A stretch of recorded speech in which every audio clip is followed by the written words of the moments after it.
पीले दांत वाली बहू। रंजना कभी ब्रश नहीं करती थी। उसे कितनी बार उसके माँ बाप ने डांटा, लेकिन उसका कोई असर उस पर होता ही नहीं था, जिस कारण से उसके दांत पीले पीले हो जाते हैं। शादी के बाद। अरे बहू, वैसे तो तुझ में कोई कमी नहीं है, पर तेरे दांत इतने पीले कैसे हैं बेटा? कैसे मतलब? कुछ सर्जरी थोड़ी ना कराई है। वो तो क्या नाम, मैं ब्रश नहीं करती थी तो पीले हो गए। अब क्या करूं? आप कहें तो लाल करवा लूं या फिर काले? यार ये क्या है, क्यों माँ से लड़ रही हो? लड़ रही हूँ? अरे मैं लड़ रही हूँ या ये बोल रही है कि दांत पीले है, पीले। अरे तपस्या थोड़ी ना की है इन्हें पीले करने के लिए। बकायदा ब्रश नहीं किया है 20 साल तक, तब जाकर। छी, कैसी बात कर रही हो? ये उस वक्त तो पीले नहीं थे जब हम लोग तुम्हें देखने आए थे। अरे तब साफ करवा लिया होगा डेंटिस्ट के पास जाकर। अब देखो कैसे पीले पीले लग रहे हैं। रंजना सास की तरफ गुस्से से देखती है। फिर शुरू हो गई पीले पीले पीले। अरे पीले तो तब भी थे जब मेरे हाथ का रसगुल्ला उड़ा उड़ा कर खा रही थी और बोल रही थी, लड़की नहीं गुणों का खजाना दे रहे हैं भाई साहब आप। खैर, अब वो लोग करते भी तो क्या करते, पीले दांत वाली बहू पल्ले पड़ी थी तो झेलना तो था ही। एक दिन कीर्तन में रंजना गाना गा रही थी। अरे कमला बहन, माँ का द्वार है, यहाँ तो सब शुद्ध होकर आते हैं, फिर अपनी बहू को ब्रश भी नहीं करवाती तुम। दूर से पीले पीले दांत भक्ति में बाधा उत्पन्न कर रहे हैं। अरे कोई 2 साल की बच्ची थोड़ी ना लेकर आई हूँ मैं बहू बनाकर। अच्छी खासी लड़की है, अरे कैसे करवाऊं ब्रश? ये तो उसे खुद करना चाहिए ना। अब माँ बाप तो इसके जैसे तैसे निपटा दिए, ये नहीं सोचा कि सास कैसे संभालेगी। सास बहू को लेकर घर आ जाती है, लेकिन सोच लेती है कि अब इसे लेकर कहीं नहीं जाएगी। अगले रोज बहू कहती है, अरे क्या हो गया, मंदिर नहीं जाना क्या? कीर्तन का वक्त हो रहा है।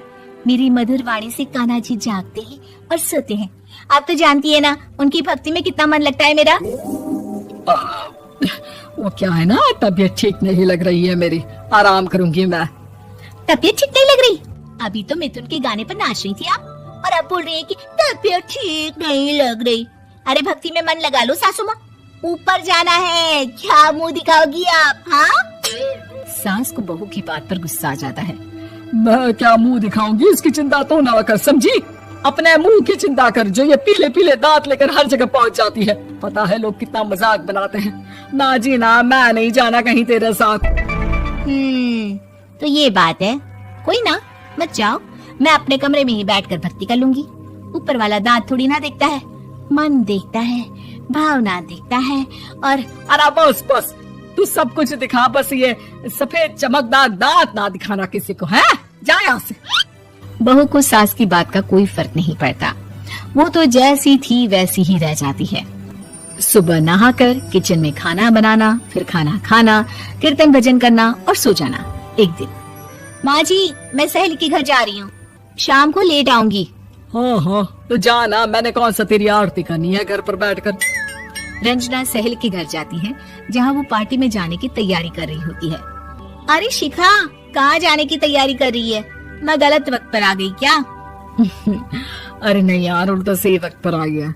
मैंने ये साड़ी और ज्वेलरी निकाली है यार, शाम को इनके ऑफिस की एक पार्टी में जाना है। बताना कैसा लग रहा है ये सब? नहीं यार, इस ड्रेस के साथ तो वो वाली ज्वेलरी अच्छी लगेगी। हाँ, सही बोल रही है, मैंने ध्यान ही नहीं दिया। वैसे तो हमेशा से मस्त फैशन सेंस रखती है। तो बड़ा जाती होगी ना पति के साथ पार्टी में। रंजना कुछ नहीं बोलती, बस सोचती है कि यार काश ये बात सही हो जाती, पर मैं क्यों नहीं जाती पार्टी में? क्या इन लोगों की कोई पार्टी होती नहीं होगी? रंजना घर आती है और रात में पति से सवाल करती है, एक बात बताइए, आप मुझे किसी पार्टी में क्यों नहीं ले जाते? क्या आपके यहाँ ऑफिस में पार्टी नहीं होती? पति बेचारा क्या कहता कि दांत पीले हैं तुम्हारे इसलिए। अरे कोई पार्टी होती नहीं हम लोगों के ऑफिस में, तो कहाँ से लेकर जाऊं? और मार्केट, मॉल, कहीं वीकेंड घूमना, कहीं तो। अरे यार, सारे हफ्ते में एक छुट्टी मिलती है, तो सोचता हूँ कि आराम ही कर लूं। क्यों? रंजना मन मार के रह जाती है।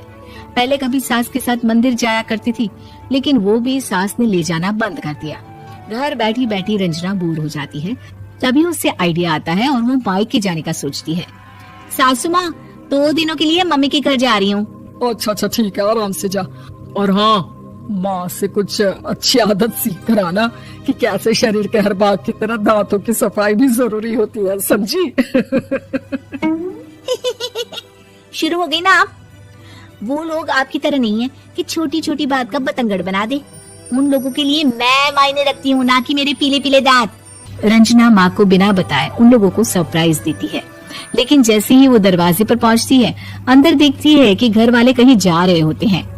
अब माँ, काश रंजना दीदी के दांतों वाली प्रॉब्लम नहीं होती तो वो भी हम लोगों के साथ चलती ना बुआ जी की बेटी की शादी में।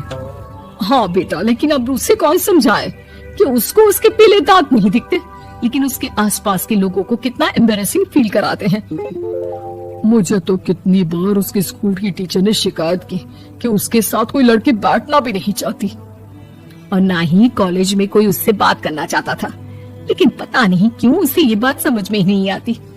कोई कमी नहीं है उस लड़की में, बस यही कि दांत पीले हैं। वो तो भला हो जीजा जी और उनकी माँ का, जो दीदी को जैसी है वैसे ही रखा हुआ है। रंजना को अपने घर वालों की बात सुनकर बहुत दुख होता है।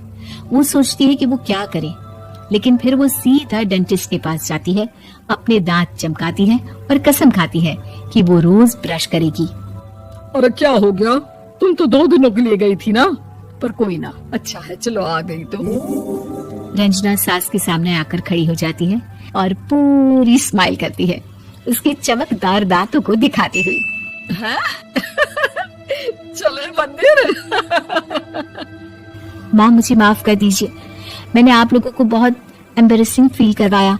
मैं आज से रोज ब्रश करूंगी।